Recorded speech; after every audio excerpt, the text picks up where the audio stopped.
Black Star Network is here. Hold no punches! I'm real revolutionary right now. Black power. Support this man, Black Media. He makes sure that our stories are told. Thank you for being the voice of Black America, Roland. Stay black. I love y'all. All momentum we have now, we have to keep this going. The video looks phenomenal. See, there's a difference between Black Star Network and black-owned media and something like CNN. You can't be black-owned media and be scared. It's time to be smart. Bring your eyeballs home. You dig?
Today is Wednesday, April 5th, 2023. Coming up on Roland Martin Unfiltered, streaming live on the Black Star Network. How many times have I told y'all Republicans are evil as hell? In Mississippi, they voted to expand the state police in Jackson, even though Jackson supplies most of the sales tax to Mississippi. In North Carolina, a Democrat flips over to the Republicans, now giving them a supermajority, and they can now override the veto of the Democratic governor. In Wisconsin last night, Democrat Supreme Court justice wins. A special election, the Republican is leading. The Republicans will have a supermajority. They're already talking about impeaching the Democrat woman who just won. She hasn't even been sworn in. Also, Republicans across the country are trying to pass more voting restrictions on college campuses. I told y'all, white students, they were going to come for you too. Also on today's show, Chicago has a new mayor. Brandon Johnson will explain how he won and beat back all the naysayers. Also on today's show, a Tennessee subcommittee, they have approved a bill. This is their response to kids being killed in school, to allow teachers to carry guns. Parents are outraged in Tennessee. And speaking of Tennessee, they're moving closer to expel 3 House members. We'll tell you the latest with that as well. Plus, Bowie State University honors Dionne Warwick. We'll show you that ceremony. It's time to bring the funk on Roland Martin Unfiltered on the Black Star Network. Let's go. He's got it. Whatever the biz, he's on it. Whatever it is, he's got the scoop, the fact, the find. And when it breaks, he's right on time and it's rolling. Best believe he's knowing. Putting it down from sports to news to politics. With entertainment just for kicks, he's rolling. It's on go, roll, y'all. It's Roland Martin, yeah.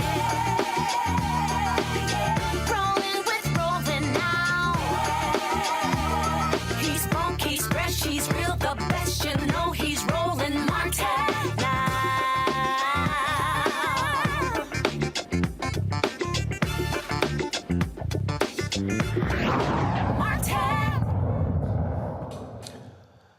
Mississippi Republicans always talk about local control, but now they are one signature away from expanding the Capitol Police in the state capital of Jackson, the state's predominantly black capital city.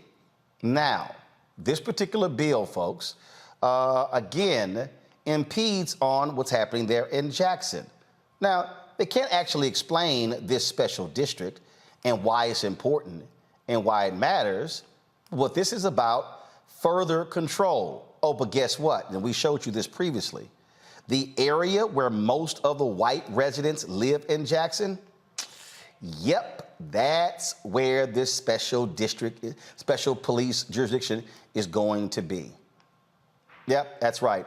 The measure is going to also create a temporary court system outside of Jackson's control. That passed last week. Democrats say the new law could lead to unnecessary police presence, undermine efforts to have criminal justice reform in the city.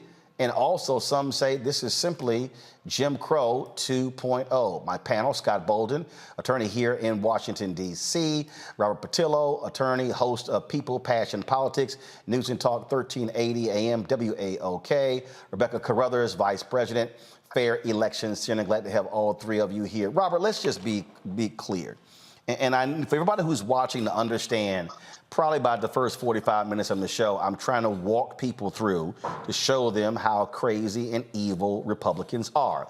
Now, for all of these simpletons out there, especially these so-called new black media people who, oh, Roland Martin, you're a shield for Democrats. All right, all you fools, I want to see, are y'all covering these issues? Are y'all talking about what's going on here?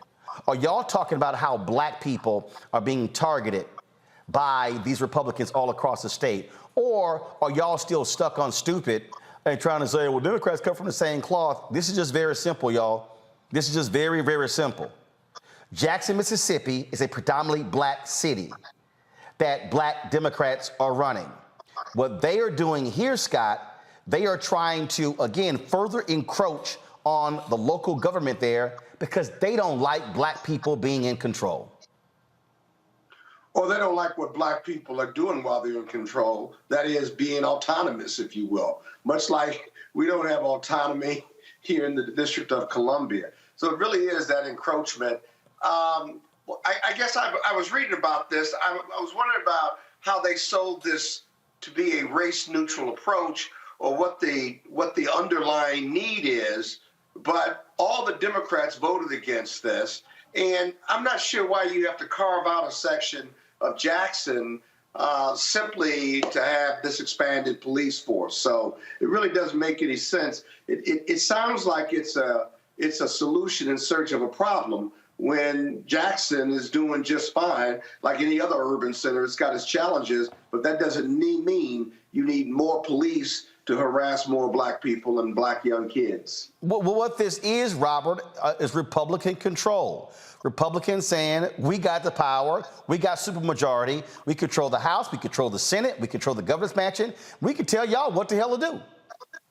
Well, I always find it interesting that Republicans call themselves the small government party. They're supposed to be the ones of give me liberty, give me death, and that government should be so small that you can drown it in a bathtub, as Grover Norquist used to say, that they want to have as little interference in the everyday lives of Americans by government officials as possible, because that's what the founding fathers wanted. They've been telling us this for the better part of 100 years, that is the casus belli of the Republican Party. However, whenever it comes to black folks, all of a sudden you need to expand government. You have to expand government agents to control those populations. You have to expand laws to make sure you can criminalize more behavior. You have to expand the footprint of the government when it comes to the everyday lives of individuals in those communities. And we know exactly why, because go back to the fundamental founding of policing in this country. It was founded on the idea of slave patrols. It was founded on the idea of controlling black populations. So of course they want to create a special police forces outside the jurisdiction of the rest of the court system to patrol the black community, control the black community in those areas,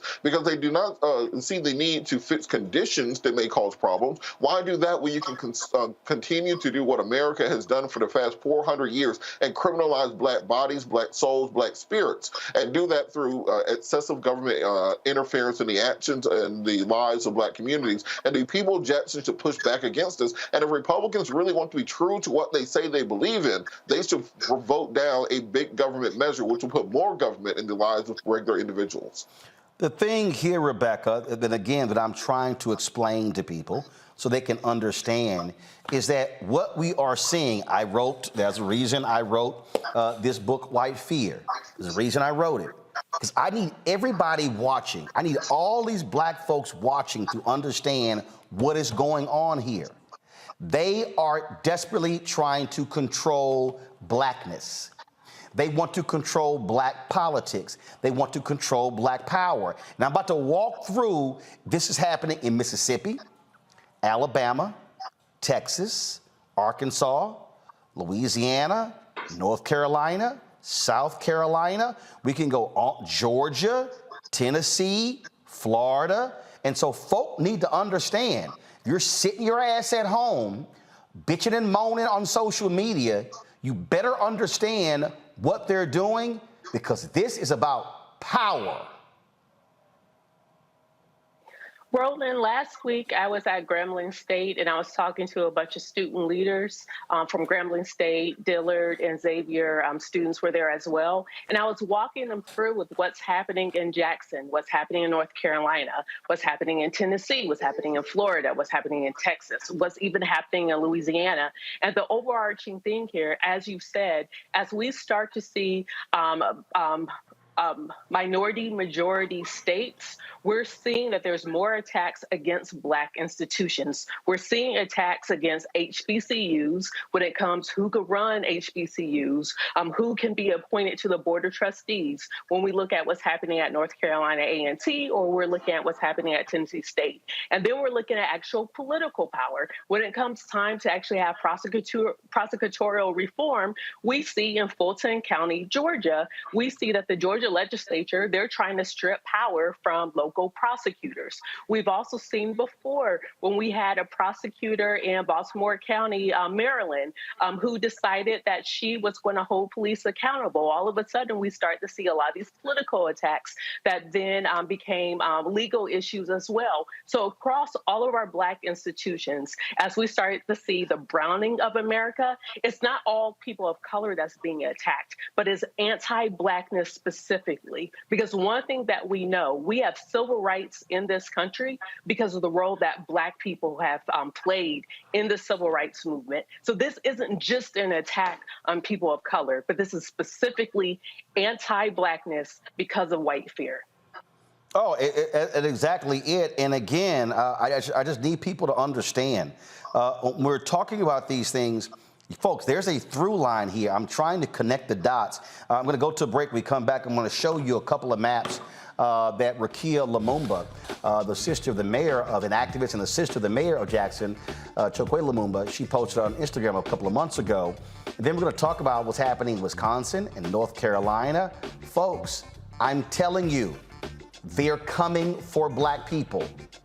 They're coming for brown people. If you think I'm joking, wait till I'm done, and then tell me if I'm wrong. You're watching Roland Martin Unfiltered on the Black Star Network. Hatred on the streets, a horrific scene, a white nationalist rally that descended into deadly violence. White people are losing their damn minds. As an angry pro-Trump mob storms the U.S. Capitol, we're about to see the rise of what I call white minority resistance. We have seen white folks in this country who simply cannot tolerate black folks voting. I think what we're seeing is the inevitable result of violent denial. This is part of American history. Every time that people of color have made progress, whether real or symbolic, there has been what Carol Anderson at Emory University calls white rage as a backlash. This is the rise of the Proud Boys and the Boogaloo Boys. America, there's going to be more of this. Here's all the Proud Boys, guys. This country is getting increasingly racist in its behaviors and its attitudes because of the fear of white people. The fear that they're taking our jobs, they're taking our resources, they're taking our women. This is white fear.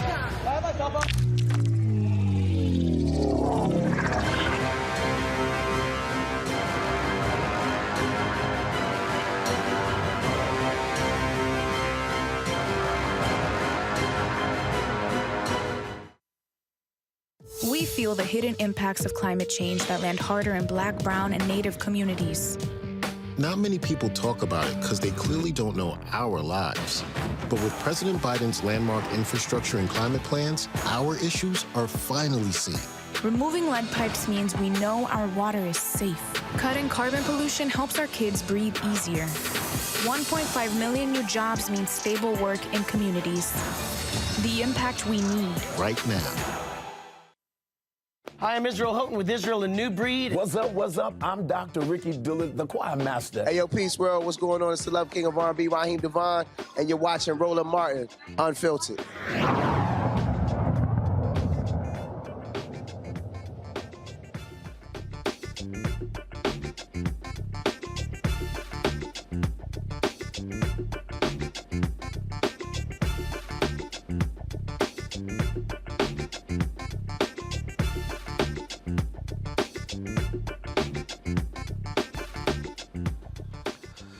All right, folks, welcome back. Go to my iPad, please. This is a map here of the city of Jackson. Rukia Lumumba posted this on her Instagram page. She posted this in February 8th. And so what this is the black outline is this is Jackson, Mississippi. Now, when you see the red area there, okay? That is what is called the Capital Complex Industrial District Expansion. That's what this bill addressed that, okay?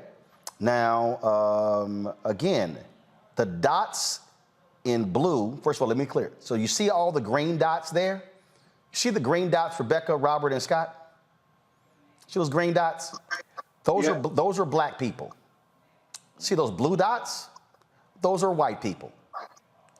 So, this map clearly illustrates that this Capital Complex Industrial District is largely going to be servicing the white residents of Jackson, Mississippi. Now, there was a second map that was put out. Let me go to that. And then, let's see here. This is the second one, all right? This is the second one right here. All right, so let me pull up this map right here. So this is from The Guardian. This is what they posted, okay? Same thing, all right? And so this is what she posted.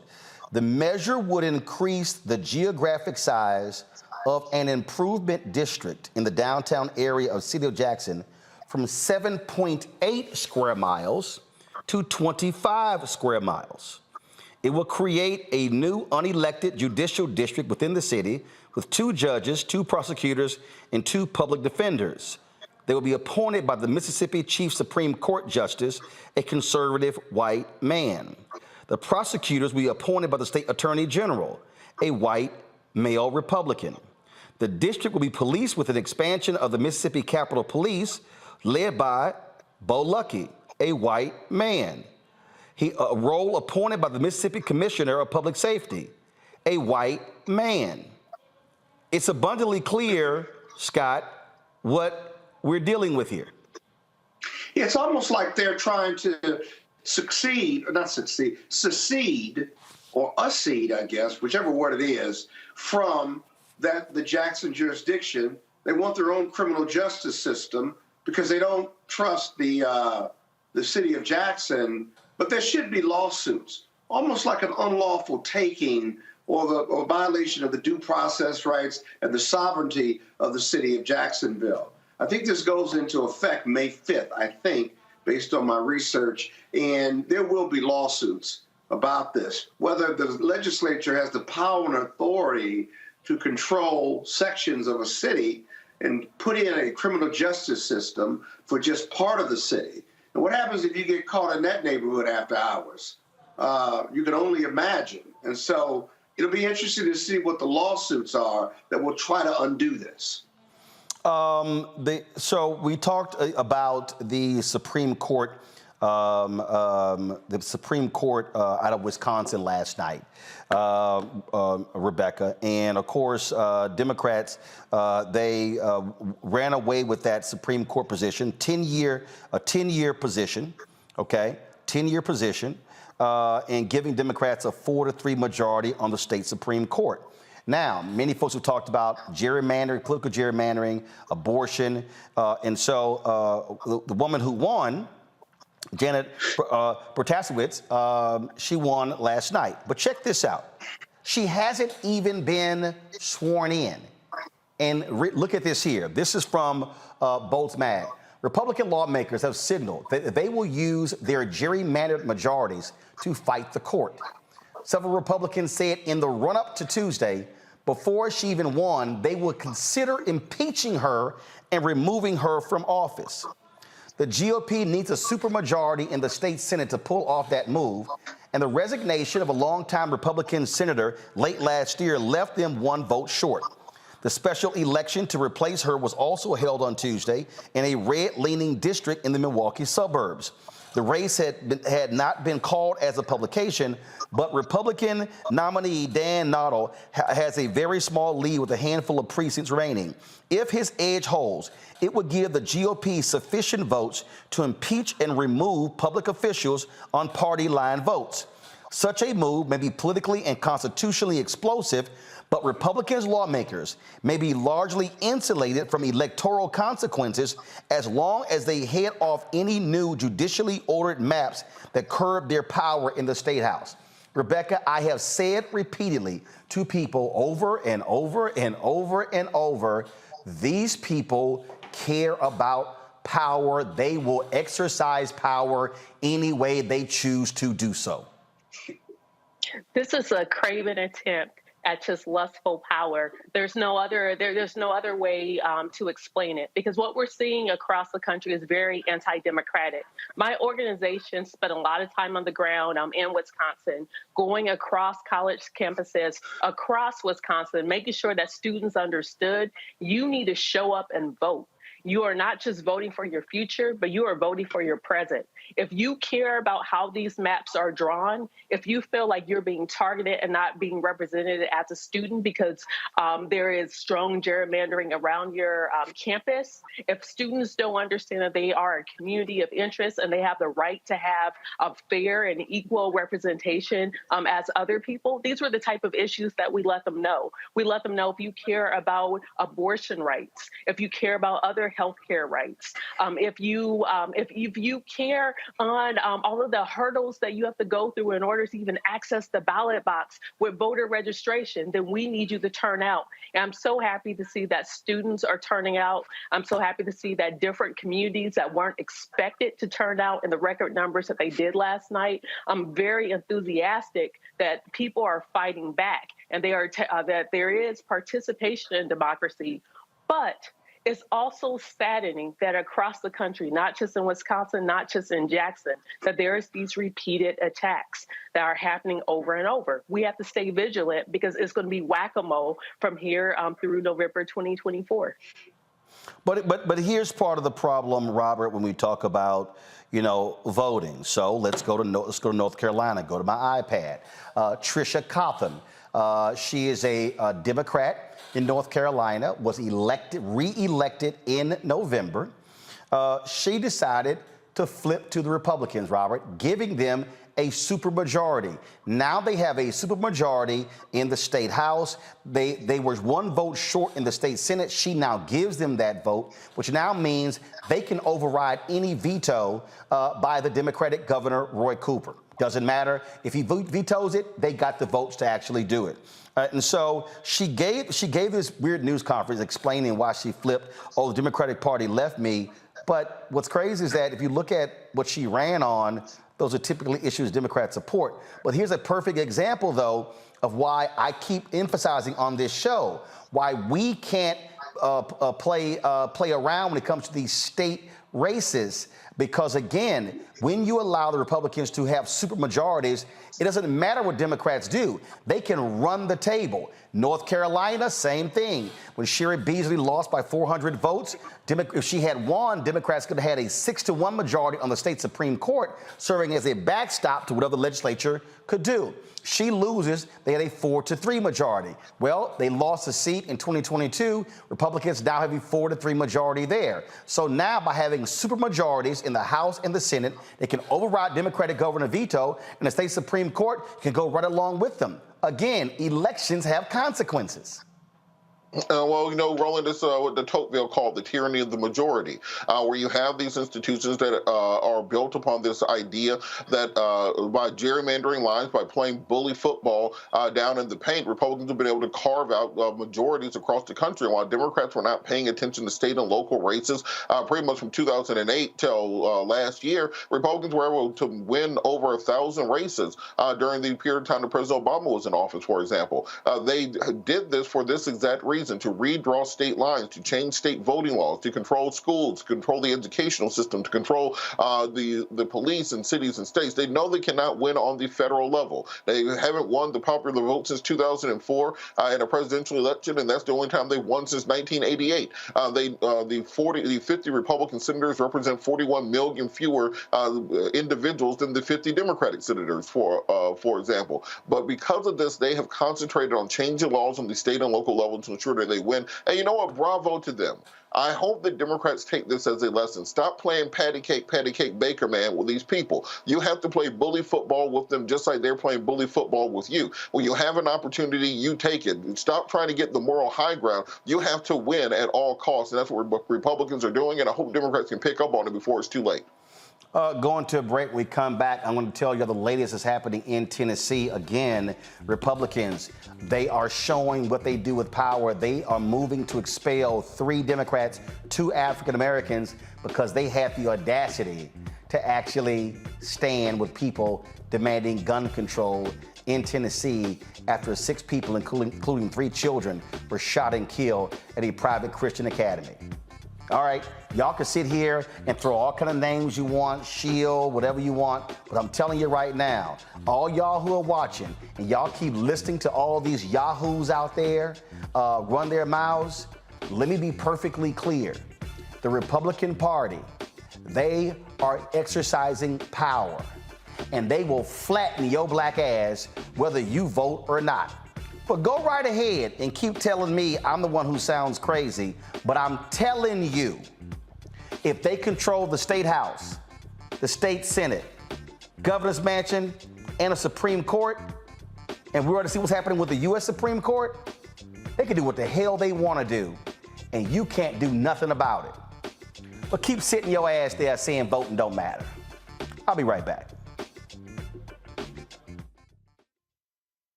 A lot of these corporations or people that are running stuff push black people if they're doing a certain thing. What that does is it creates a butterfly effect of any young kid who, you know, wants to leave any situation they're in, and the only people they see are people that are doing this. So I gotta be a gangster, I gotta shoot, I gotta sell, I gotta do this in order to do it. And it just becomes a cycle. But when someone comes around and is making other, oh, we don't, you know, they don't want to push it or put money into it. So that's definitely something I'm trying to fix too, is just show there's other avenues. You don't gotta be a rapper, you don't gotta be a ball player, you can be a country singer, you can be an opera singer, you can be a damn whatever, you know? Showing the different avenues, and that is possible, and it's hard for people to realize it's possible until someone does it.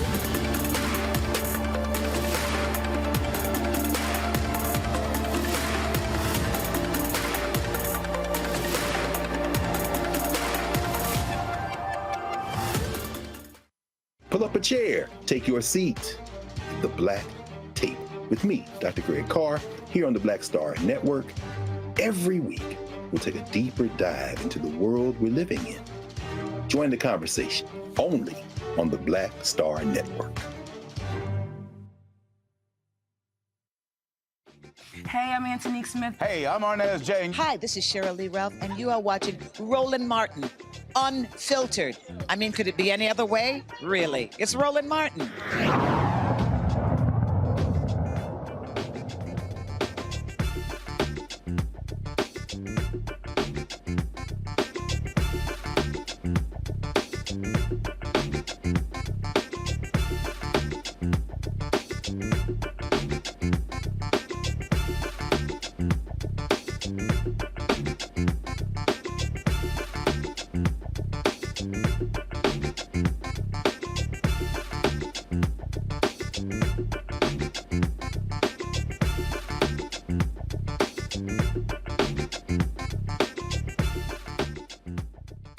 All right, folks, we talked about what's happening in Mississippi, Wisconsin. Now let's talk about Tennessee. In Tennessee, a lot of angry mothers and fathers were ticked off when the Tennessee representatives in the committee voted to allow teachers to carry handguns. Watch this.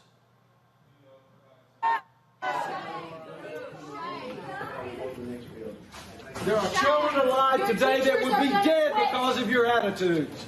Teacher shortage is going to get worse. You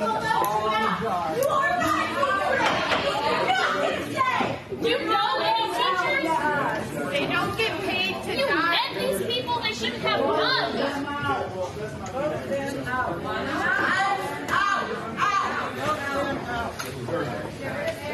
Former teacher, I would never carry a gun to school. And I know how to use a gun and I own it. I would never carry a gun in front of my students. I loved my students.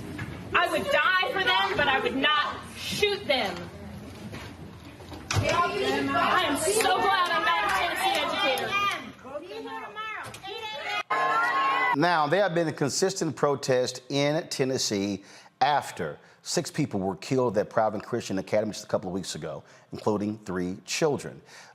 Thousands of protesters, especially a lot of young people, have been descending upon the state capitol. Well, they have been, they got some support from 3 Democrats on the floor of the Tennessee House who, when they were in the well, spoke of their behalf. Now, the Republicans right there, this is the actual video. So the Republicans then said that they spoke out of turn. Now the Republicans are moving to actually expel them from the legislature. That vote is going to take place tomorrow. Beginning at 9 a.m.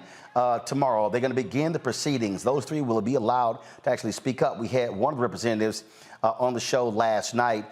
This is a tweet from one of the 3. There were 2 African-American men, 1 white woman, and this is Representative Gloria Johnson. She tweeted, "I just had a visit from the head of HR and the House ethics lawyer.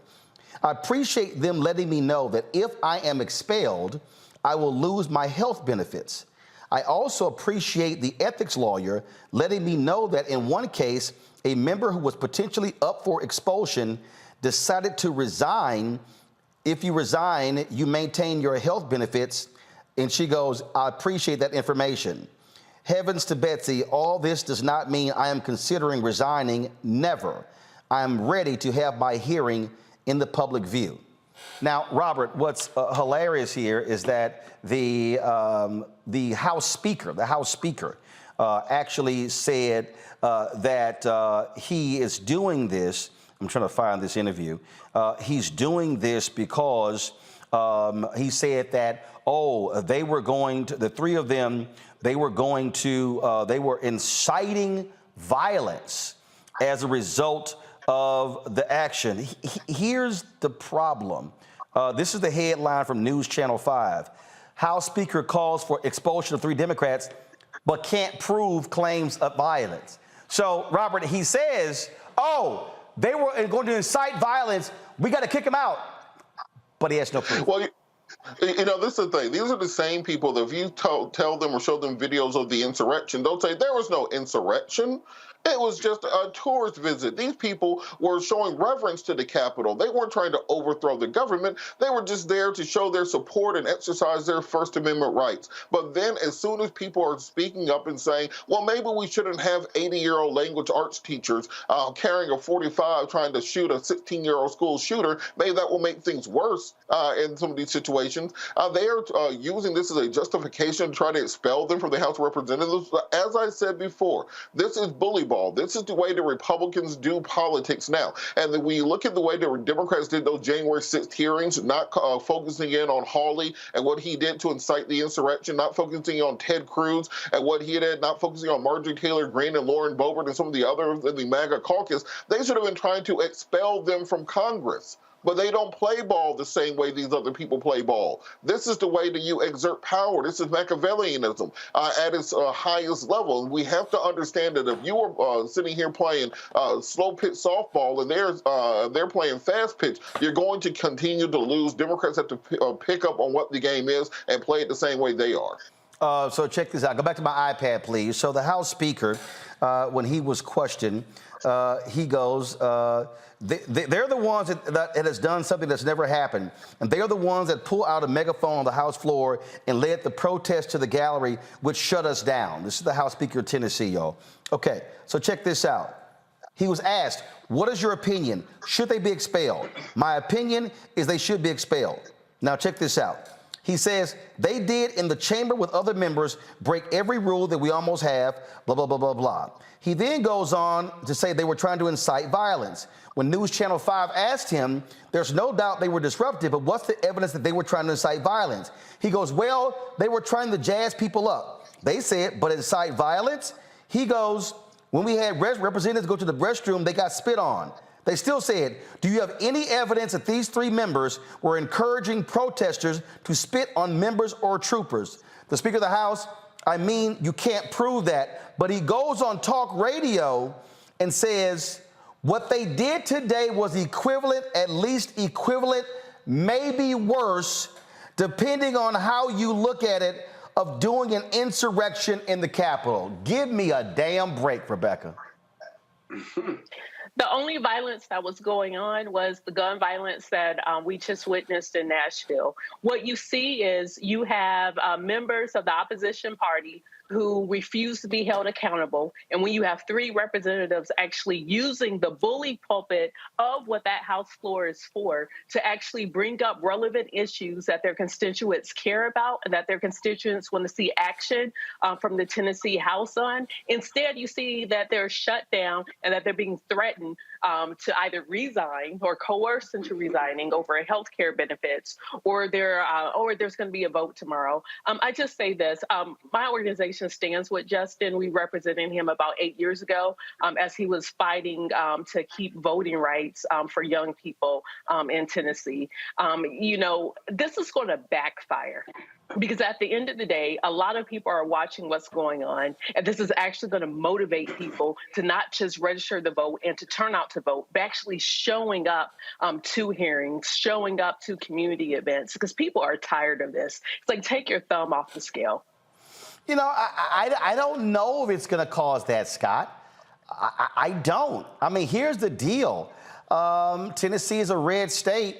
I would hope these white conservative mothers and fathers are realizing what's going on and say, this makes no sense. Look, the Republicans in Tennessee carved up the city of Nashville into multiple congressional districts because they did not want there to be a Democrat representative in Congress. So they had an 8-2 majority in Congress. Now it's 9-1. The only person is Steve Cohen in Memphis.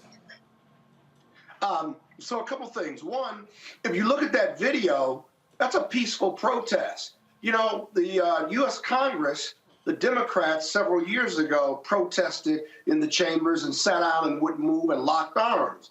You have a bully bullhorn. You have someone there holding up a sign. You have members taking pictures, walking freely throughout the chamber. In fact, they're walking up to the speaker. They may not like it. The supporters are up at the top yelling and screaming.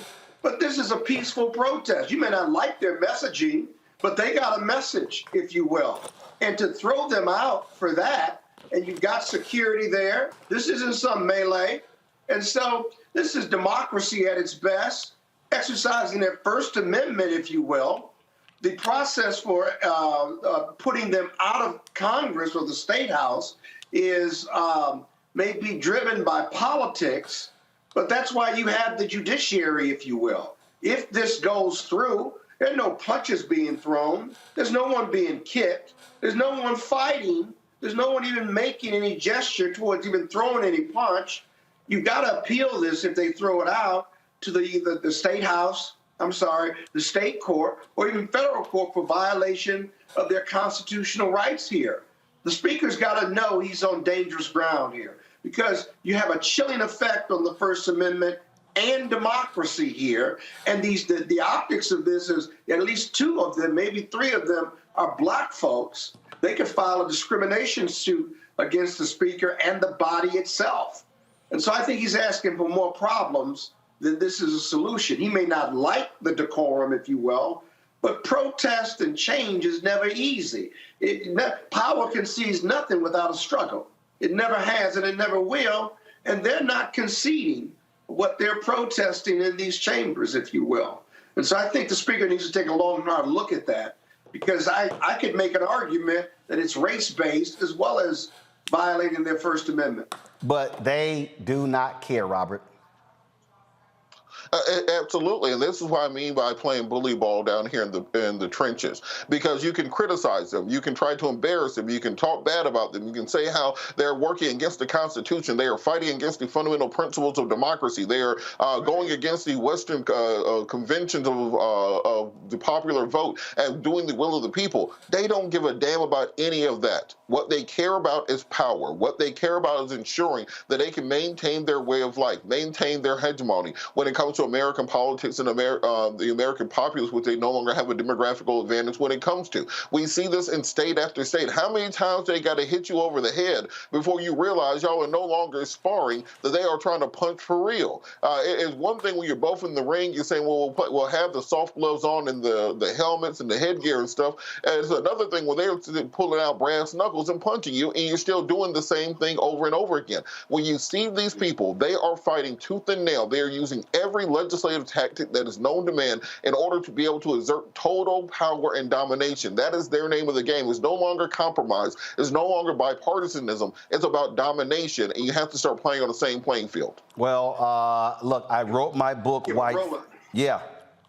Yeah, Roland, Robert raises another point, a really good point. He didn't spend a lot of time on it, but by expelling these members, if it happens, is removing the will of the voters, if you will. These people were properly elected, and you are eliminating elected officials, thereby violating the will of the people, and the cost to replace them, and the cost of litigation that the state has got to be and have to pay for. And so it's going to get really expensive by doing this, acting badly, and violating any traditional notions of democracy. And so it's going to be an expensive proposition, too. Yeah, I mean, I just want people... Rebecca, go ahead. I was also going to say, what happened to the rest of the Democratic caucus? If they also would have got up and joined in that protest, what is the Speaker of the House going to do? Kick all of them out? Put all of them up for a vote of expulsion? If one do, then all need to do. All of them need to stand up, because this simply cannot be allowed to happen. And to Robert's point, we can't just speak highbrow like, oh, this is an affront to democracy, but actually do something. Now is the moment to do something, because if this is allowed, it's going to be a long 18 months. Yeah, but you know, they need some political gangsters at the federal level and state level. But again, though, hold up. Again, we'll see what happens tomorrow. The question is tomorrow, will Democrats do what you said, Rebecca? All right, folks, got to go to a break. We'll be back on Roland Martin Unfiltered on the Black Star Network. Don't forget to download the Black Star Network app, Apple phone, Android phone, Apple TV, Android TV, Roku, Amazon Fire TV, Xbox One, Samsung Smart TV. Support us in what we do. Join the Bring the Funk fan club. Senior dollars, chicken money orders, P.O. Box 57196, Washington, D.C., 20037-0196. Cash App, $RM Unfiltered. PayPal, R Martin Unfiltered. Venmo, RM Unfiltered. Zelle, Roland at RolandSMartin.com. Roland at RolandMartinUnfiltered.com. Be sure to get your copy of my book, White Fear, How the Browning of America is Making White Folks Lose Their Minds. Bookstores everywhere, including Barnes & Noble, Amazon, Target. You can also get your copy on Audible. We'll be right back. When you talk about blackness and what happens in black culture, we're about covering these things that matter to us, speaking to our issues and concerns. This is a genuine people-powered movement. There's a lot of stuff that we're not getting. You get it, and you spread the word. We wish to plead our own cause. Too long have others spoken for us. We cannot tell our own story if we can't pay for it. This is about covering us. Invest in black-owned media. Your dollars matter. We don't have to keep asking them to cover our stuff. So please support us in what we do, folks. We want to hit 2,000 people, $50 this month, raise $100,000. We're behind 100,000, so we want to hit that. Y'all money makes this possible. Check some money orders. Go to P.O. Box 57196, Washington, D.C., 20037-0196. The Cash App is $RM Unfiltered. PayPal is R Martin Unfiltered. Venmo is RM Unfiltered. Zelle is Roland at RolandSMartin.com. Coming up on the next Black Tape, a conversation with Professor Howard W. French on his new book, Born in Blackness, covering 600 years of global African history and helping us understand how the world we know today is a gift from black people. There could have been no West without Africa and Africa. That's on the next Black Table with me, Greg Carr, only on the Black Star Network.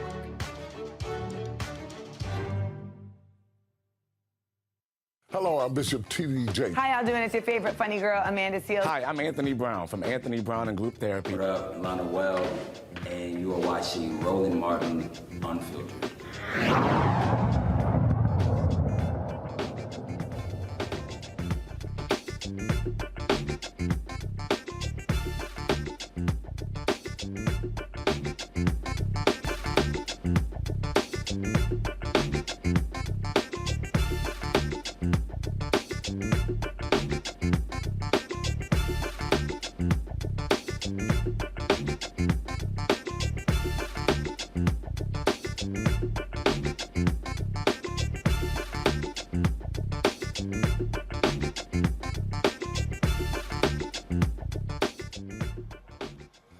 Folks, Brandon Johnson is the next mayor of Chicago. He beats Paul Vallas to become the 57th mayor of the city of Chicago, the third African-American elected mayor. Of course, he beat him by about 16,000 votes. Of course, Vallas had the support of Fraternal Order Police. You have Johnson, a former Chicago Teachers Union organizer. This is what he said last night at his victory party.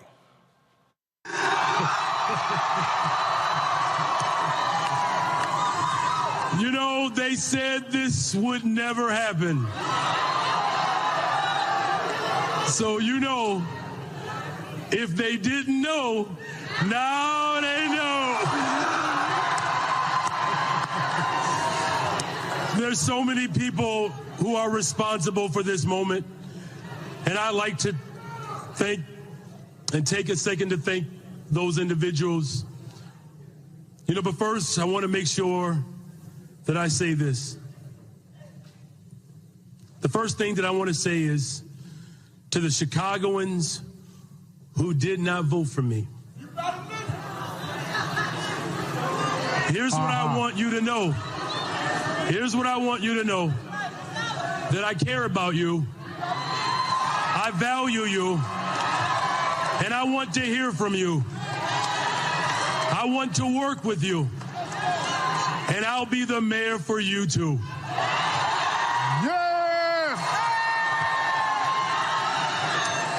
Because this campaign has always been about building a better, stronger, safer Chicago for all the people of Chicago. And when I say all the people, I mean all the people, especially folks who have ever been on a payment plan.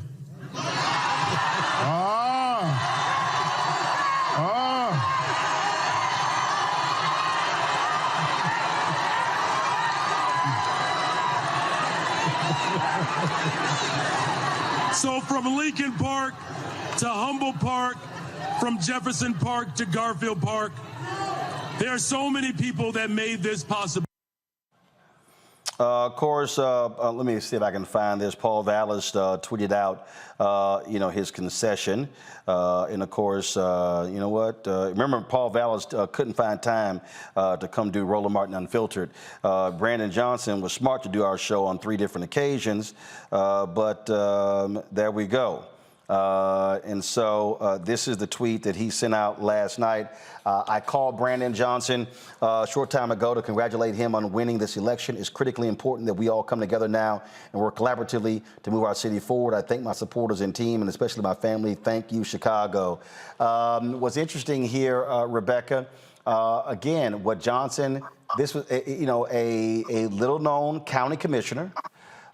He was what, 1-2% in the polls when this thing started, but what he did was he organized on the ground, neighborhood by neighborhood, precinct by precinct, block by block, street by street, house by house. That's how you win.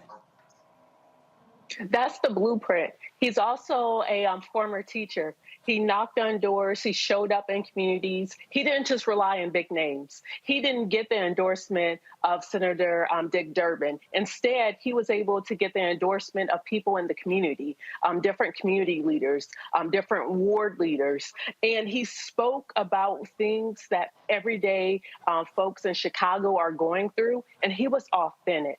The bottom line is people are tired of politicians being all pretty and shiny. Instead, they want someone who's speaking to the issues and the things that they're going through in their everyday life. And Mayor-elect Johnson did just that, and that's why he is the new mayor of Chicago. Robert, it's a whole bunch of black political leaders in Chicago with egg on their face.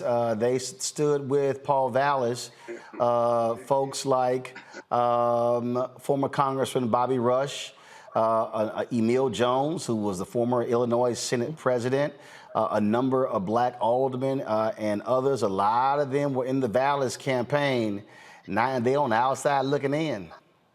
Well, this happens every election cycle. The young insurgent isn't believed in. If you remember, this happened to President Obama when he was first running. Everybody endorsed Hillary, including Andrew Young and the civil rights leadership class, and and eventually you make it back up. But I think it's important to what Rebecca just said. The fact that this was a grassroots-driven campaign, a campaign about the people, a campaign about the issues, not a campaign that is driven by the person who has the most money in their pockets, because many of our elections have turned into auctions, but a campaign driven by someone who had a genuine connection and a love for the city that they are representing. And I find it interesting that a few years ago, we kind of have this wave of black girl magic mayors that I call them around the country. Keisha Lance Bottoms, Mayor Bowser, Mayor Cantrell, Mayor Lightfoot, on down the line across the country. And now it seems that we're having a wave of, I guess, the Black Boy Joy mayors, whether it's Brandon Scott in Baltimore, Andre Dickens in Atlanta now, Mayor Adams in New York, and now Brandon Johnson in Chicago. I want to see how the traditional power structures react to them, and that they will be treated with more respect and more dignity than their sisters were when they were in very similar positions. Because if we remember, part of what made it so difficult for many of the black female mayors were continuous battles with the police departments and the police unions, continuous battles with the education sector, continuous battles with the construction sector and with the developers that made it very difficult for them to push forward their agenda. I just, as a political science aspect of it, I am interested to see if we have a different outcome now that we're seeing a different wave of mayors taking the country. But shout out to Mayor Brandon, to Mayor Johnson. We looking forward to seeing everything that he can do for that city and all the needs of the people, not just on the north side, but on the south side, west side, and everywhere else. Well, he's from the west side, so trust me, they will be looked after. Hold tight 1 second. I'm going to come back. We're going to pick up on this, and we'll talk about, again, what happens when you can be a strong progressive and still be a, centrist, somebody who's, they call closet Republican in Paul Vallis. We'll talk more about that on Roland Martin Unfiltered on the Black Star Network. On the next A Balanced Life with me, Dr. Jackie, re-entry anxiety. A lot of us are having trouble transitioning in this post-pandemic society and don't even realize it. We are literally stuck between two worlds, in purgatory. How to get out of purgatory and regain your footing and balance. What emotions they're feeling and being able to label them, because as soon as you label an emotion, it's easier to self-regulate. It's easier to manage that emotion. On the next A Balanced Life on Black Star Network.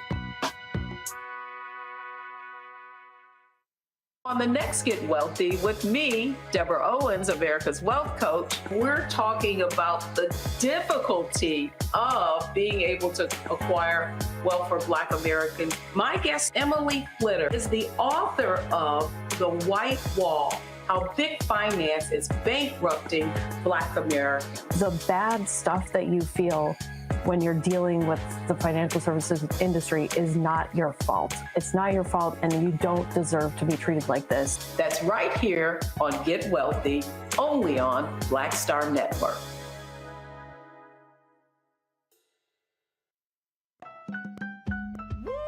We're all impacted by the culture, whether we know it or not. From politics to music and entertainment, it's a huge part of our lives, and we're going to talk about it every day right here on The Culture with me, Faraji Muhammad, only on the Black Star Network.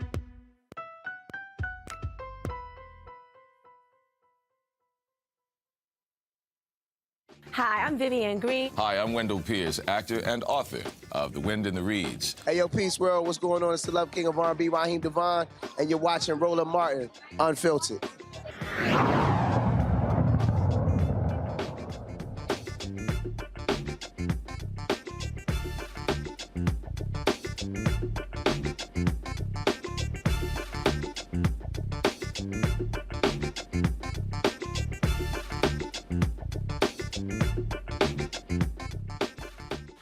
All right, we're still talking about Chicago and the election of Brandon Johnson. One of the things that many people, they tried to label him with a socialist tag. They felt that he did not have the right economic policy. Clearly, the voters there said they like what they heard, but something else that I think is important that we have to look at, Scott, and that is, here was somebody they tried to tag with defund the police, but he kept saying, we have to reimagine public safety. And he stuck with that message. He did not allow them to tag him with that, but he did stick with his convictions when it came to looking at the issue of public safety in a different way. He did, and his victory is even more powerful and really interesting. Chicago is a very segregated city. It always has been. I was born in Chicago, raised in a suburb, Joliet, but it's been ethnically segregated, economically segregated, and crime was a big issue, and the teachers and public education were big issues in this campaign.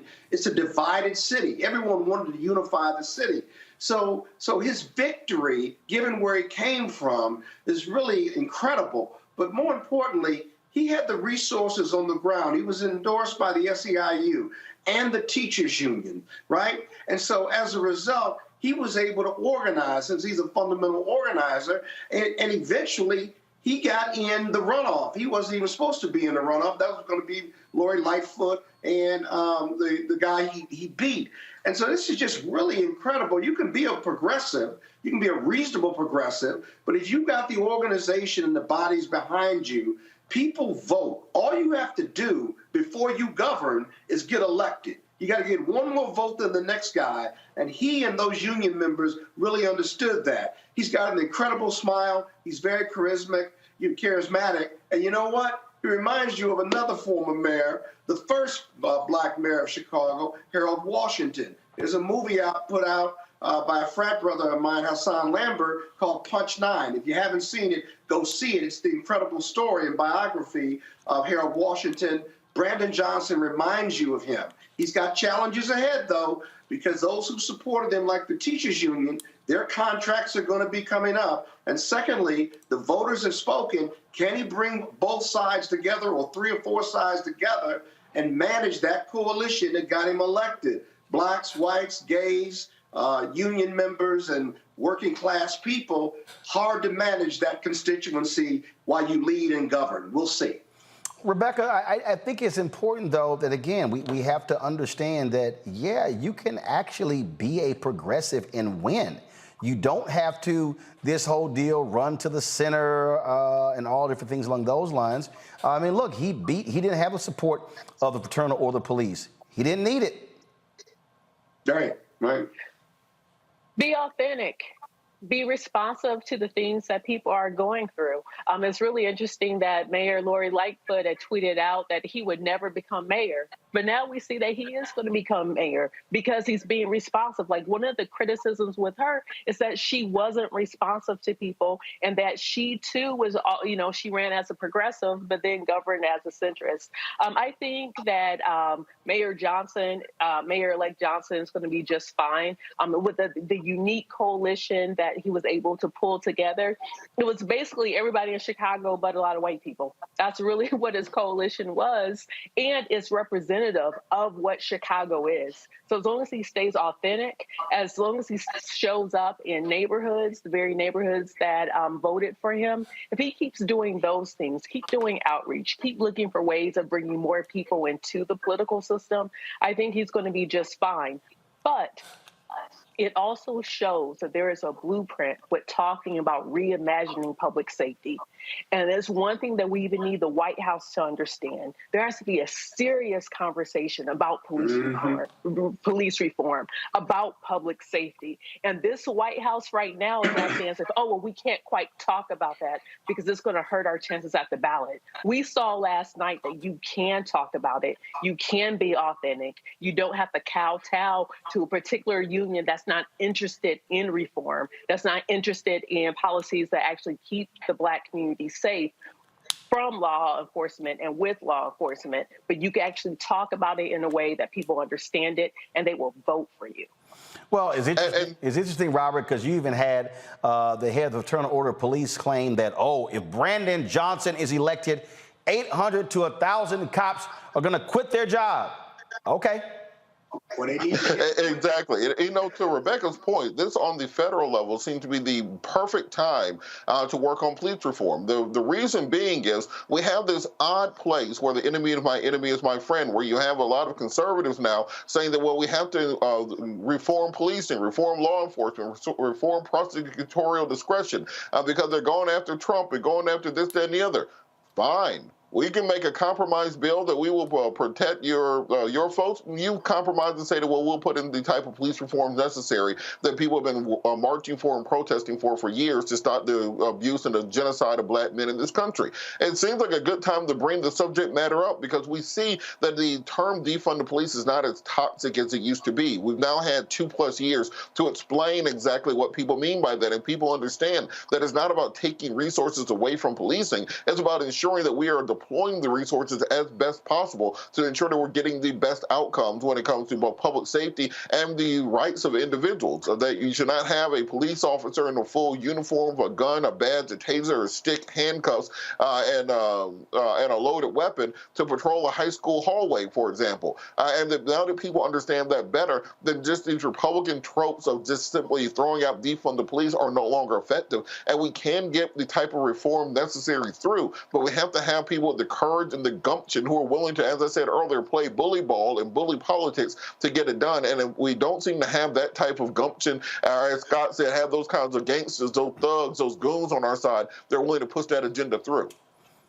Well, Scott, I think that, we talk a lot about, and I get asked this question all the time, people around the country, they're like, well, how do we make these things happen? And I keep trying to explain to people, I say, guys, it's basic math. If you get one more vote than your other person, you win. And the thing is, there's a way to get there. And the way to get there is you have to work to get it. You have to invest on the ground. Brandon Johnson was outgunned financially by Vallis. He did, though. He had those ground troops from the teachers union. They went door to door. That's what gets it done. And I've been saying this, and some people have been upset with me, and I don't give a damn. And I've been saying, black folks, don't send money. When we start talking about these congressional races next year and the presidential race, don't send money to the DNC. Don't send money to the candidates. Send that money to black third-party groups because they are going to be the ones to go beat the bushes and go door to door. That's the only way we win. It's aggressive ground game. It ain't listening to these white consultants who are taking down millions by dumping all the money on television, Scott. Yeah. And you know what? If you don't have that ground game, or better yet, if you don't believe in that philosophy, right? If you campaign based on how you would govern, then you're going to lose in most jurisdictions, in most parts of this country. I mean, it's about touching voters. It's about being earnest. It's about them believing that you're going to make a difference in their life, that you understand, appreciate, and can sympathize or even empathize with those table issues, if you will, those breakfast table issues. And then more importantly, making smart decisions during the campaign, not overspending, but going after votes and counting your votes. Mary Berry used to say, a week to 3 days before the actual election, you should know whether you're going to win or lose or not. Because everybody you've touched and your people have touched, you should have a card. Those are your voters. That's where you send the buses and what have you. And if you're not organized like that, he used to say there's a reason why they call it political science. Because it's a science to getting elected, to getting people to vote for you and getting them to the polls. And it never stops being that. It can be 1800 or it can be 2023. The same formula is you got to get one more vote than the next guy and count your votes at every precinct. Bottom line, and it never stops being that. Rebecca, you were agreeing with that again. It's ground game, ground game, ground game, and I would rather dump money into a ground game than a bunch of damn ads on television. Yeah. Right. People think that, okay, we could just run a bunch of political ads on TV, or we could do a bunch of direct mail. But for the biggest voting bloc in this country, which are the millennials, also are the Gen Zers, it's not television. They're not watching television. Even Gen Xers aren't watching television. They're using OTT applications instead of watching traditional cable like this show. Yes, using different apps to stream, using YouTube to get their content. So instead, you have to go back to the old-fashioned organizing, which is relational organizing. That's a new name for it. What does it mean? You have to get out on the streets where the people are, and you have to talk to the people directly. You have to be authentic. You have to use different groups of people who are connected to that community. You can't just fly in people from all over the country to converge into a city, into a town, into a neighborhood, but you actually have to deploy people who are from that town, from that neighborhood, and you have to listen to people, because different communities and the different Black communities across this country, they'll tell you, we'll tell people this is how we want to be organized. And like you said, the different national political committees do not always listen. They rely on different folks and a lot of white consultants who don't have the shared experience of what it means to be Black in this country. So that means that's not the lens or the worldview that they're using as they're reaching into different Black communities. And that's why you don't see Black folks turning out, because there isn't the right amount of resources being put into the turnout effort. They're not talking to folks. These groups should be talking to people now. We are, 19, 20 months until the November 2024 election. Now is the time to take the streets, to knock on doors, see what everyday people are going through, and figuring out how to pull them into the system. And that was one of the things. Do the work. And that was one of the things, Robert, we've talked about here as well. Look, you better be engaged in a massive education campaign now, explaining to people what you did. Having small town halls, having gatherings. Don't just, again, wait until the absolute last minute. No, I keep saying, enlighten, educate, register, then vote. You know, I don't know what it is, but for some reason, Democrats have just decided they are going to give up on the political communications game, give up on the political organizing game, and give up on actually trying to get their own people out to vote. They are obsessed with this idea that you're going to get those Rust Belt voters from Iowa and Ohio and Buffalo, New York, and Scranton to come back to the Democratic Party instead of actually organizing where your voters are at. We see what the Republicans are doing already heading into 2024. They're already midway through their campaign season, and Democrats are still trying to figure out what they're going to do going forward. They've already drawn their battle lines. They've decided they're going to run on the culture war. They're going to run on quote-unquote wokeism. They're going to run on transgender issues and the persecution of white people in this country. They're going to run on white victimization as a political punching bag, and the indictment and persecution of Trump, for example. So what are Democrats doing to counter this? Is President Biden sending somebody out to Roland Martin Unfiltered to talk about Vice President Kamala Harris's trip to Africa last week? Doesn't that seem like something that's simple to do? You're down the damn street. Send somebody over to talk about what you did in Africa to the Black people. Right. It's not magic that we're talking about. Don't you think someone should, from the national security side of the Biden White House, so we talk about with Secretary Blinken negotiate with the Philippines to expand the U.S. military presence in the South China Sea? Doesn't that seem like something people should know about? Why are you keeping it to yourself? Do you think you're going to pop it out at the last minute? These people do not understand what it takes to win, and they're taking things that should be a runaway, and they're turning into close races because they do not want to play, as I've said throughout the show, the type of bully ball necessary to win these races, and because of that, they will continue to lose because in their minds, they would rather still have proximity to white supremacy than to actually give power over and turn power over to Black and brown people who are actually the driving force behind the party. Hold tight 1 second. We come back and we're going to talk about how Republicans are now targeting college students and college campuses. I only warned our civil rights groups about this, 12, 14 years ago. We'll unpack that. Plus, we'll show you how Bowie State University is honoring Dionne Warwick. That is next on Roland Martin Unfiltered on the Black Star Network.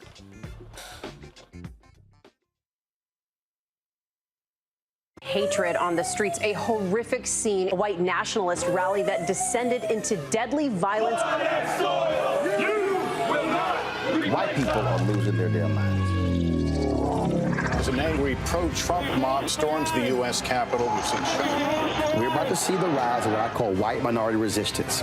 We have seen white folks in this country who simply cannot tolerate Black folks voting. I think what we're seeing is the inevitable result of violent denial. This is part of American history. Every time that people of color have made progress, whether real or symbolic, there has been what Carol Anderson at Emory University calls white rage as a backlash. This is the rise of the Proud Boys and the Boogaloo Boys. America, there's going to be more of this. Here's all the Proud Boys, guys. This country is getting increasingly racist in its behaviors and its attitudes because of the fear of white people. The fear that they're taking our jobs, they're taking our resources, they're taking our women. This is white fear.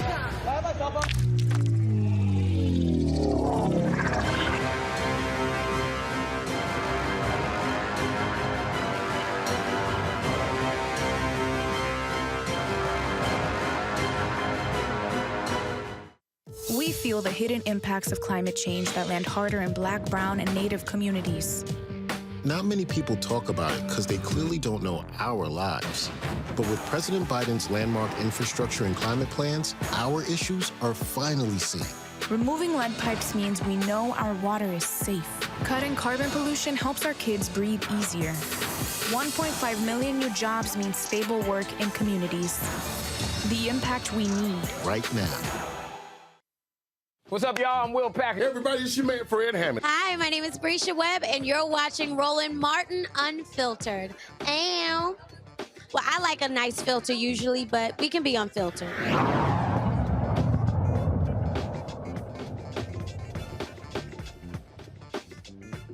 Folks, welcome back to Roland Martin Unfiltered right here on the Black Star Network. I remember I was moderating a panel at Congressional Black Caucus Foundation, ALC. This probably, my goodness, it was 2012, maybe it was 2014. I think it was like probably 12, okay? And it was a panel convened by Congresswoman Terry Sewell. And I remember Michelle and Eiffel was on it, NAACP Legal Defense Fund. I remember Kristen Clark, Lawyers Committee for Civil Rights Under Law. I was Secretary of State for California, and Vanita Gupta, the Leadership Conference on Civil and Human Rights. They were on the panel, and we were talking about they were talking about voter suppression and voting rights. And I said something to them then. I said, hey, we have to stop framing what's going on solely through the prism of Black and brown voters, this idea of voter suppression and what Republicans are doing. Now, why did I say that? I said that, and I said then, I said because they are targeting these young white voters. These young white voters are increasingly voting Democratic. In the 2012 election, Obama and Romney, there was a white Wisconsin election clerk who admitted that she moved an early voting location off of a college campus to somewhere, far out because she said too many young voters are voting Democrat. She literally said that. 2022, what happens? The Dobbs decision, huge. Young voters in Indiana, many other college campuses were turning out in huge numbers. And guess what? They were supporting Democratic candidates. Well, Republicans, I told y'all how they play. They said, oh, hell no, we ain't having that. So they have now been targeting college campuses. You've got a bill in Texas where they want to bar early voting locations on any campus, 8,000 or more students. Wonder who they're targeting. Texas A&M, University of Texas, University of Houston, Texas Tech, the state's largest universities. This is the New York Times. First of all, it's a trash headline from the New York Times. I mean, it's just utterly trash headline. But I'll go ahead and talk about it. Republicans face setbacks in push to tighten voting laws on college campuses. Party officials across the country have sought to erect more barriers for young voters who tilt heavily Democratic after several cycles in which their turnout surged. The reason why this is important, Rebecca, is because they see what is coming. The reality is the Republican Party, let me be perfectly clear, the Republican Party is the party of old white people. And that's who supports them, that's who backs them, and they see they're losing young voters, and they want to make it hard. That's why they are trying to get rid of ballot drop boxes, because Republicans are on record, Rebecca. They are on record across the country. If more people vote, we lose. Yeah. So those campuses in Texas that you just named are all campuses that we have partnerships with, and we do work to make sure that students have the opportunity to vote. Here's the thing, it's the law. In the Higher Education Act of 1983, 1984, it says any any college campus, whether it's community college, HBCU, minority serving institution, a predominantly white institution, if it receives federal funds, it's supposed to let its students know when there is an opportunity to vote. And they also need to provide information on how to register to vote. And that's just something that we're seeing an opposition party in this country. They simply do not like. Because the thing that we notice is that when students turn out to vote, they are voting for progressive candidates, they're voting for progressive policies. The reason why they're doing that is because they're seeing the political rhetoric, and they're also understanding the unfairness of going after abortion rights, the unfairness of gerrymandering based upon race, the unfairness of targeting folks who are low income. And so students don't like that. And so that's what we're seeing. The Republican Party right now are going after people who would vote against Republican interests. And my thing is, like, my organization is a nonpartisan organization. We want people to turn out to vote. We want them to participate in our process. I would say for any political organization, any political party, if you don't feel like people are voting for you, then maybe you need to look inside and figure out what's going on. And maybe you need to understand that you're not representing the people that are out there right now. And maybe you need to reevaluate your platform. We've been running this ad beginning on Monday that deals with the issue of climate change. And guys, go ahead and play it, because this right here, Scott, is one of the issues. This is one of the issues that Republicans, guys, hold on. No, cue it up. I'll tell you when to play it. This is one of the issues that appeal to young voters that they absolutely are against, but it has been gaining traction. Press play. We feel the hidden impacts of climate change that land harder in Black, brown, and Native communities. Not many people talk about it because they clearly don't know our lives. But with President Biden's landmark infrastructure and climate plans, our issues are finally seen. Removing lead pipes means we know our water is safe. Cutting carbon pollution helps our kids breathe easier. 1.5 million new jobs means stable work in communities. The impact we need right now. This right here, Scott, that's why they want to shut it down. It's not just abortion, it's climate.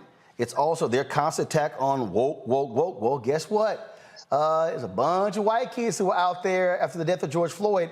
The reason you're seeing the changes, the changing view when it comes to criminal justice reform and police reform, because young white voters are waking up to reality. Yeah, absolutely. And that ad that you just ran has a direct relationship with the health disparity factors in the Black communities. It is directly related to climate change or our current environmental concerns, where poor people, disenfranchised people, and people of color, Black, brown, and red, are living in conditions where railroad tracks are running through poor communities, if you will, where pollution, I guess it was 56% more. And listen, I'm not surprised young white folks are waking up and saying, you know, we want the George Floyd Justice Act, or that we want a clean environment, we want to save climate change, if you will. We want to be attuned to that. And we want free abortions or abortion on demand, because this is the right thing to do as part of the human condition and our freedoms in this country. Listen, I've said it before, and I think, Roland, you've said this too. White people, I mean, the GOP, they do all of these things of voter suppression at all levels, because if people vote, the GOP can't win, because they're the party of no. They're the party of negative. They're the party of guns. They're the party of pro-life, but they don't want to take care of all these babies once they're born. They don't have any policies or platforms that are attractive to people who are living day-to-day lives. It's all culture war. It's all misdirection. It's all divisiveness and getting folks to fight each other. It's all based on racism. If you want to fix the immigration problem, the Republicans have been in office, Democrats in office, they could get together with the Democrats and figure that part out. They don't want to, because it's a political divisive issue. They can only win if they divide. And the problem now is that Black and brown people aren't going to the Republican Party. They're staying with the Democratic Party or independent. And now you're left with these young white folks. White people aren't having as many kids, and so they're losing. It's all really connected. And so I'm not surprised that the GOP is targeting young people, but they don't have a message or a platform that's going to sell because of the Republican policies, or whatever you would call them, the Republican points. Final point here. This is why, and I will say, Rebecca, I'll let you have the last word on this one. This is why I say this over and over and over again. Young voters, you must vote your numbers. I'm tired of, I don't want to hear a millennial or a Gen Z talk about, these baby boomers and these Gen X. If you vote your numbers, you run the table. Yep, absolutely. Rebecca? That's absolutely right. When we think about millennials now are in their early 40s. When we think about Gen Zers, they're about 24 and younger. And if those two blocks of voters show up, there is so much change that will happen in this country. And you're right. It's not just about abortion. It's not just about voting rights. It's about climate. It's about climate. It's about the environment. It's about safe drinking water. It's about being able to live your life and not be burdened down with hundreds of thousands of dollars of debt. It's about actually being able to afford to have a mortgage. It's about actually having a car, a basic car that doesn't cost $50,000. And so those are the things that young people, those are the things that those who are under 42, 41 care about, but we do need them to show up. If you show up, like just being mad about TikTok, be mad about TikTok that there are states and Congress is thinking about banning TikTok, but hold on to that anger more than just 2 minutes. Actually hold on to it, actually show up and vote. If young people vote, we wouldn't have politicians like Donald Trump if young people voted in the numbers that they could command. All right, folks, hold tight 1 second. When we come back, we'll hear from Attorney Ben Crump, who will also show you how Bowie State is honoring the legend Dionne Warwick. You're watching Roland Martin Unfiltered on the Black Star Network. Support us in what we do. Join our Bring the Funk fan club. Your dollars make it possible for us to do what we do. Check and money orders. Go to P.O. Box 57196, Washington, D.C. 20037. That's 0196. Cash App, $RM Unfiltered. PayPal, R Martin Unfiltered. Venmo is RM Unfiltered. Zelle, Roland at RolandSMartin.com. Roland at RolandMartinUnfiltered.com. We'll be right back.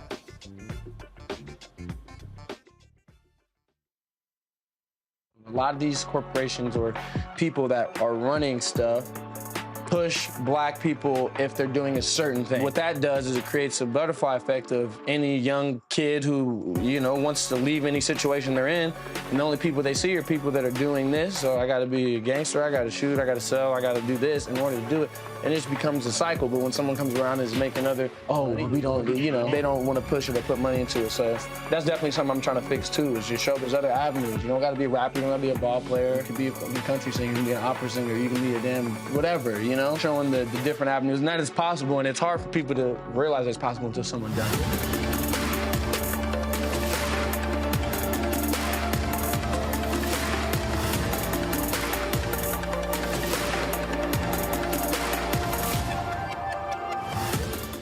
Pull up a chair, take your seat. The Black Tape with me, Dr. Greg Carr, here on the Black Star Network. Every week, we'll take a deeper dive into the world we're living in. Join the conversation only on the Black Star Network.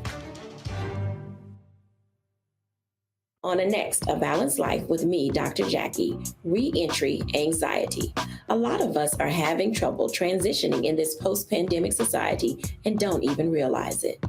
We are literally stuck between two worlds, in purgatory. How to get out of purgatory and regain your footing and balance. What emotions they're feeling and being able to label them, because as soon as you label an emotion, it's easier to self-regulate. It's easier to manage that emotion. The next, A Balanced Life on Black Star Network. Hey, I'm Antonique Smith. Hello, everyone. It's Kiara Sheard. Hey, I'm Taj. I'm Coco. And I'm Lily. And we're SWV. What's up, y'all? It's Ryan Destiny, and you're watching Roland Martin Unfiltered.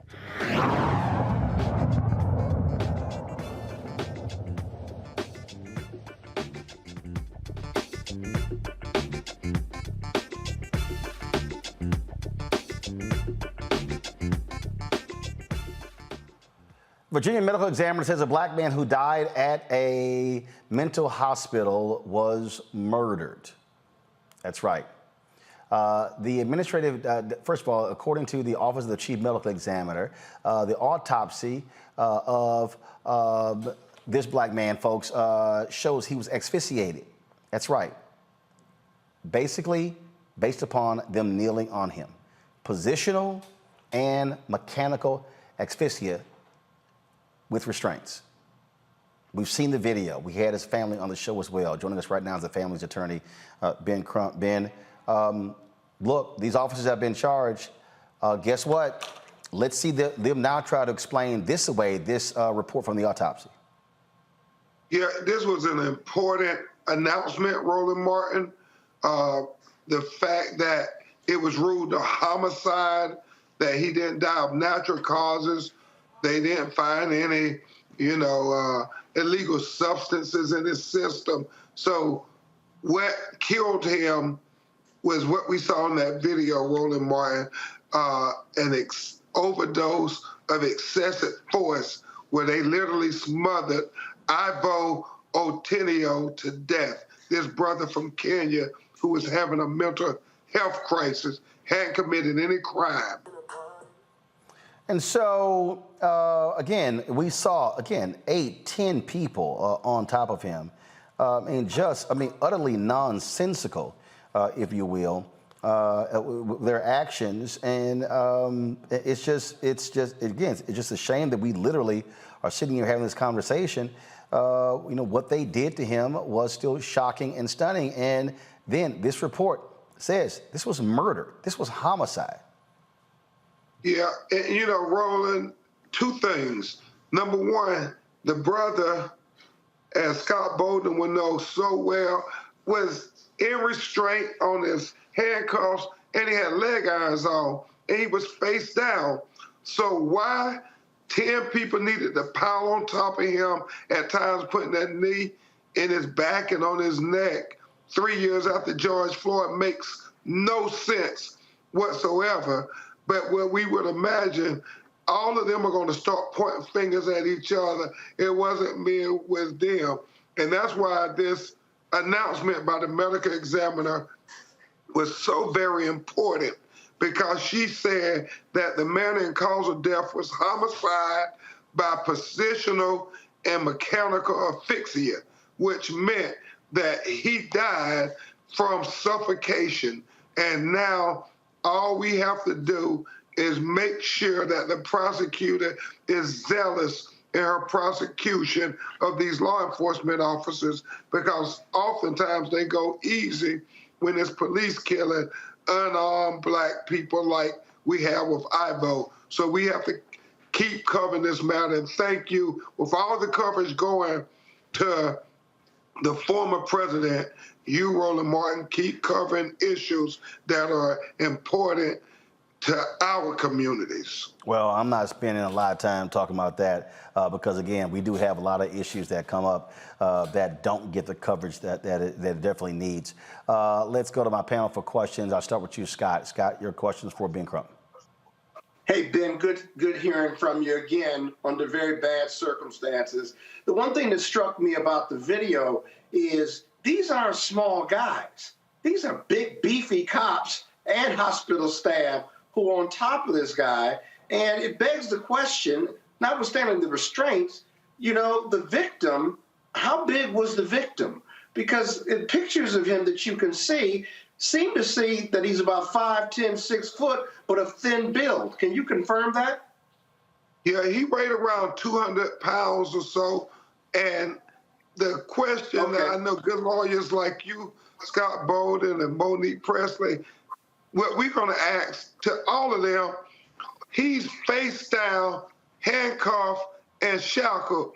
Why do you have to put pressure on him?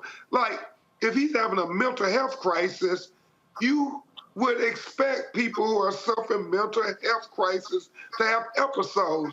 Why couldn't you just leave him alone? He wasn't any harm to himself or to you, since he was handcuffed and he's shackled. So it is inexplicable why they had to do this much restraint. And remember, Scott Bolden, y'all, this was 12 minutes that they stayed on top of him. 12 minutes, a person in a prone position, restrained, and if he's moving under them, it's because he's trying to breathe.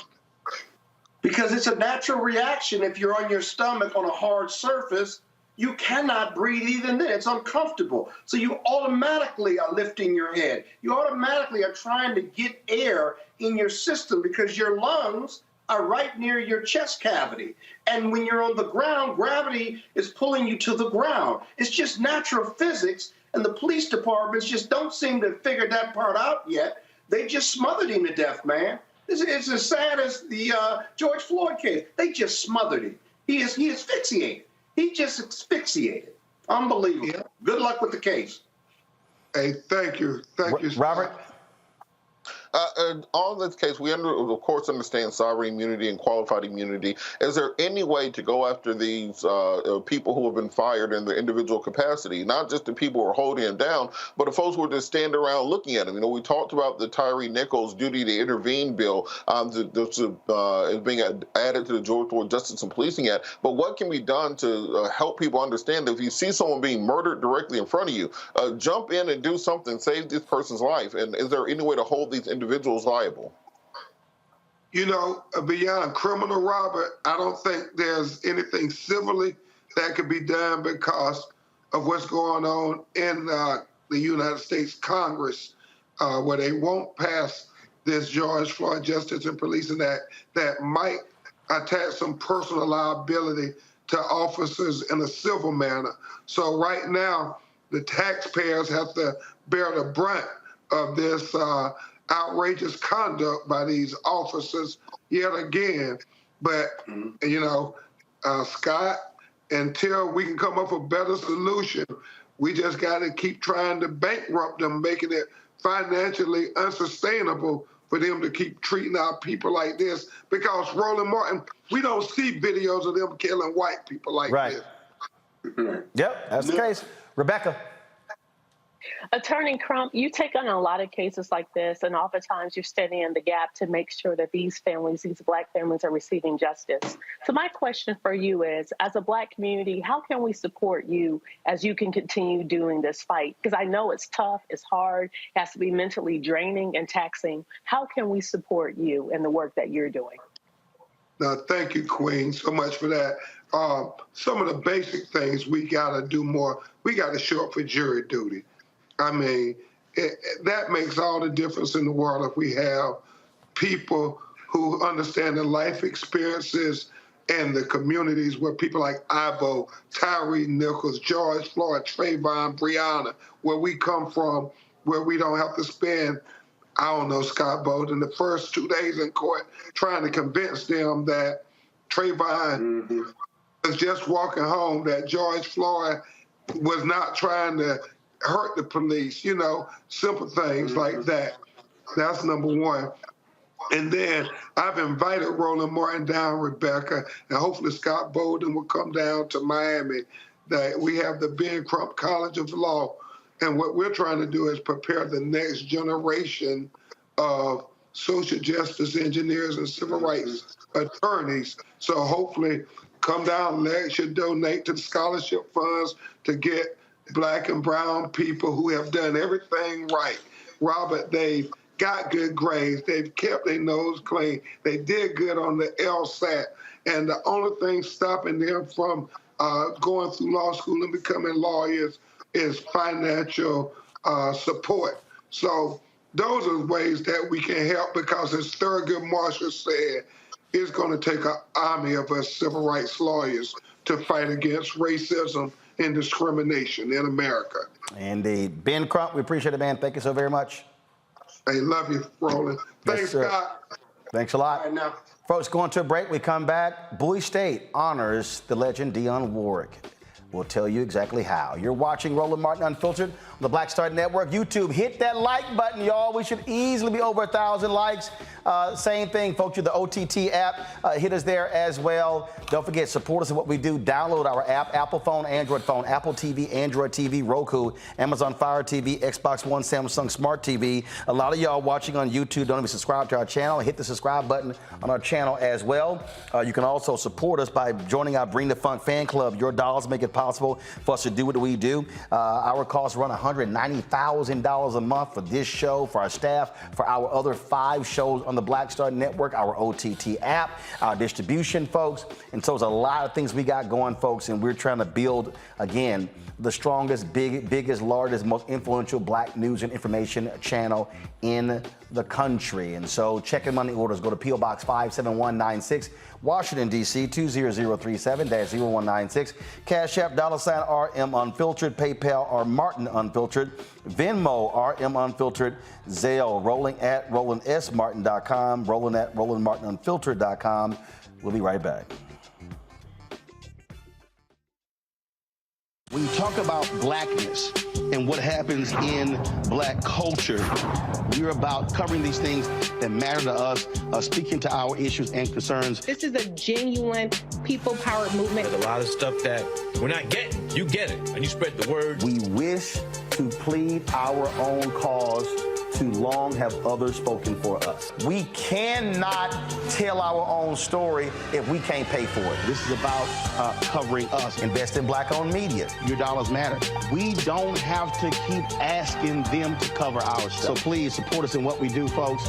We want to hit 2,000 people, $50 this month, raise $100,000. We're behind 100,000, so we want to hit that. Y'all money makes this possible. Check some money orders. Go to P.O. Box 57196, Washington, D.C. 20037-0196. The Cash App is $RM Unfiltered. PayPal is R Martin Unfiltered. Venmo is RM Unfiltered. Zelle is Roland at RolandSMartin.com. Coming up on the next Black Table, a conversation with Professor Howard W. French on his new book, Born in Blackness, covering 600 years of global African history and helping us understand how the world we know today is a gift from black people. There could have been no West without Africa and Africa. That's on the next Black Table with me, Greg Carr, only on the Black Star Network.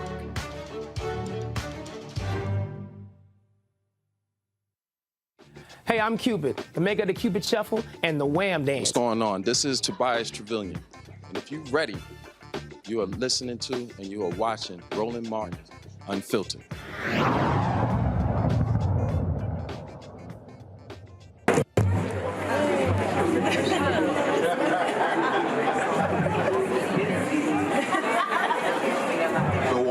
I'm going to ask that we pull the rope and upstairs as well.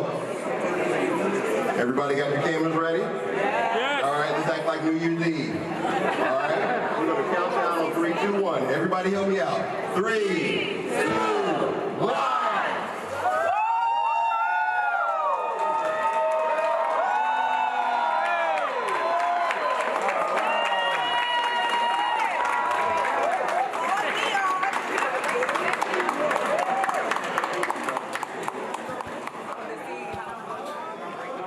On Saturday at Bowie State University, they unveiled the naming of their theater, the Dionne Warwick Theater, their Fine and Performing Arts Center. You see Dionne Warwick there, bright one with his pumping his fist at his BB Winans, a very dear friend of hers. That's President Bro, Bowie State president, right next to her. It was a great event on Saturday. I was there, and they actually held their first performance in the presence of the legend Dionne Warwick. And so here is some of what took place at Bowie State on Saturday. Introduce our amazing leadership and President Aminta H. Bro.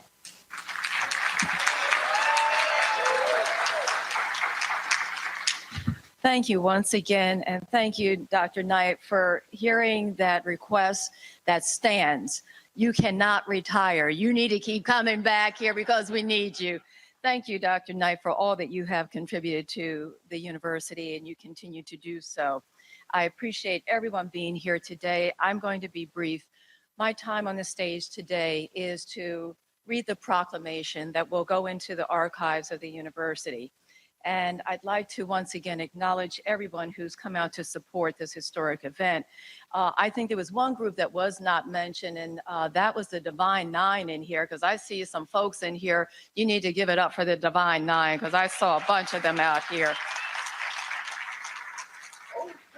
I knew I was going to start it. That's why I didn't say anything earlier. Okay, time is short. So moving on. And then finally, before I read the proclamation, I also want to acknowledge the efforts of the First Baptist Church of Glenarden, who are in the audience today. Thank you to you and to Pastor Jenkins for your support of Bowie State University.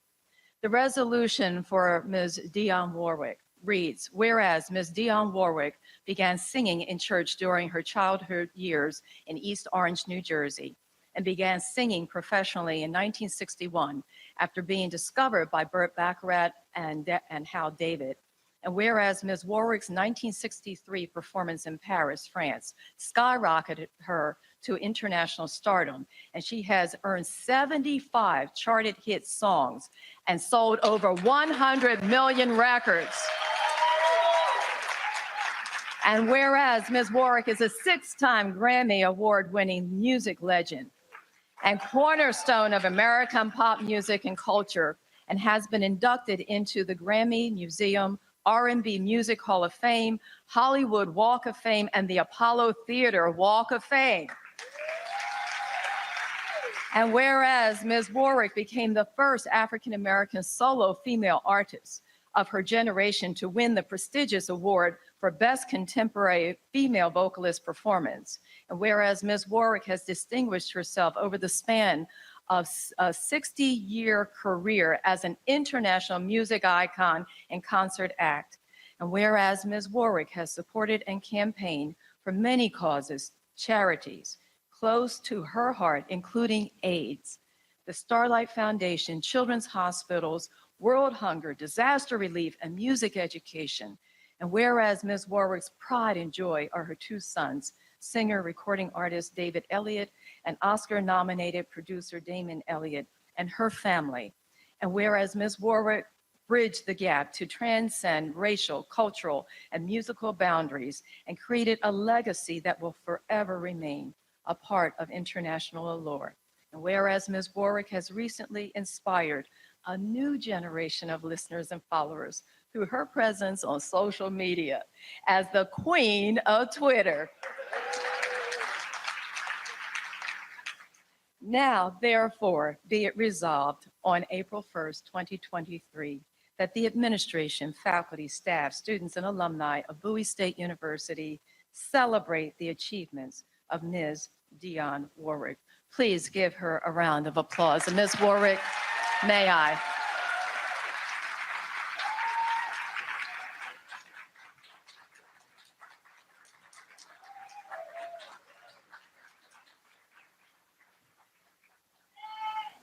Been an administrator for years before I came to Bowie. I had to figure out the whole dynamic of what is supposed to happen to build a building in the state of Maryland, because I'd never done it. So I got on my little tricycle and went around and found out the name of the people I should be talking to. And of course, that's the beginning of the story. The end of the story is here. We did it. So I'm extremely proud of that. And now back to the real moment. I am mostly proud of the fact that Ms. Warwick is putting her name on something that I helped build. I mean, I'm just so excited. Normally when I stand in front of a group like this, I start crying, but today I'm not going to cry. I'm just going to smile and say, welcome. And of all the things in the world, Ms. Warwick, I just love you. I appreciate you so much. And thank you for allowing us to use your name to make this a more of a dynamic place for all these young people that we're trying to support. And thank you very much. Thank you. You talk to family like that. You can talk to family. I love Joe Madison, but I love Dionne Warwick more, way more than Joe Madison. And I'm just here to love on her, and I'm going to introduce some other people who sent a video to love on her. But since I am in her theater,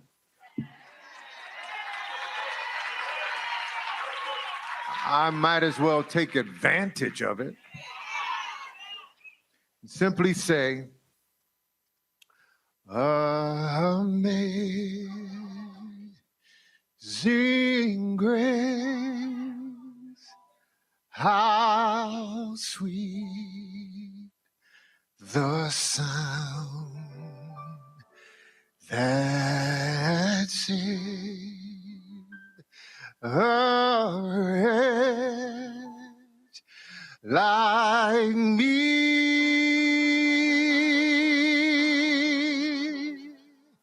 I was lost, but now I'm found. Was blind, but now in Dionne Warwick's theater I see. That's all I wanted to say.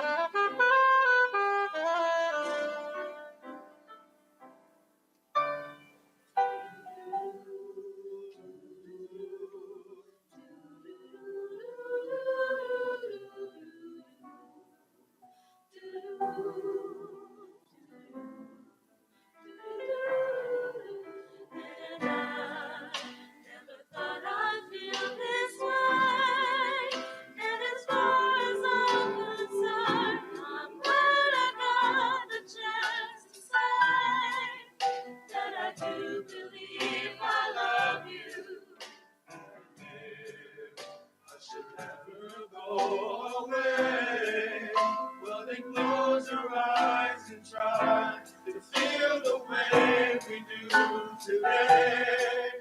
And then if you can remember. Prayed, I wondered of a moment where the heart of an artist could just feel safe enough to wave to you and say, "Hey, auntie!" Because love is paying our respect to that 6-year-old child, that daydream in you, the one who still wonders, the one who's done it and still doing it, the one who thought that this ground of a stage is safe enough for artists to find shelter. I wonder. Because love is paying our respect to that 6-year-old child, saying thank you for your service. Now, I also want you to know, this theater bearing my name, I do not lend my name to everything. This is something I am so very, very not only happy, but proud to be able to say, yes. There's only one other edifice that has my name attached to it. I went there as a grammar student, born and raised in East Orange, New Jersey. My grammar school now bears the Dionne Warwick Institute name. Yeah, so I want you to know I feel exceptionally privileged to have my name on those doors out there. And I also understand that too much is given, much is expected. Yes. I certainly do hope, as I said last night, and will continue to say, that I will be able to live up to the expectation that you all have from me. I'm looking in y'all's faces. Trust me, you will be seeing me. You know, you will never know when I'm going to show up. I'm like a bad penny. Thank you so very, very much for making this all possible. Thank you. You're a dream. Thank you. And everybody else that has been involved in this, thank you. All of you. Yes. And I'll wait to work with you. Well, when it was over, first of all, I was actually sitting behind Dionne Warwick for during the entire program, and of course, right before she left, she was being presented with some gifts by. She's an honorary member of Zeta Phi Beta, and they presented her the gifts, and we caught up with her and got a chance to ask her a few questions. your music. Doing it, that's the big thing. You recognize good stuff. Good stuff to work with. That's right. And that saxophone solo was pretty cool. Not bad at all. Boy, how's not a home out? Yes, he did a wonderful job. What's next for you? I'm on my way to LA and to Memorial, right back here, and then back home to Jersey, and then back on the road again. Oh, you saw Ross coming right. They standing right behind you. I think they got something for you. Sisters are here. We need to get some more. Just want to make sure on behalf of the state of Maryland, you're back. My heels hard. That's all right. I'm going to stay right here. That was that presentation. Yep. We're going to close the show. So you heard me reference that saxophone solo. And so that was a graduate of Bowie State who actually serenaded the audience, and Dionne Warwick, with her hit, A House Is Not a Home, of course, also made famous by the great Luther Vandross. And that's how we're going to close out today's edition of Roland Martin Unfiltered. Don't forget, download our app. Be sure to contribute to our show. This is, of course, how you can download the app. And, of course, contribute to our Brina Funk fan club as well. This is how you do so as well. Checking money orders, also Cash App, PayPal, Venmo, and Zelle. Folks, we're going to take us out. Again, this is from Bowie State on Saturday. A House Is Not a Home. 4 minutes and 4 seconds of bliss. Holla!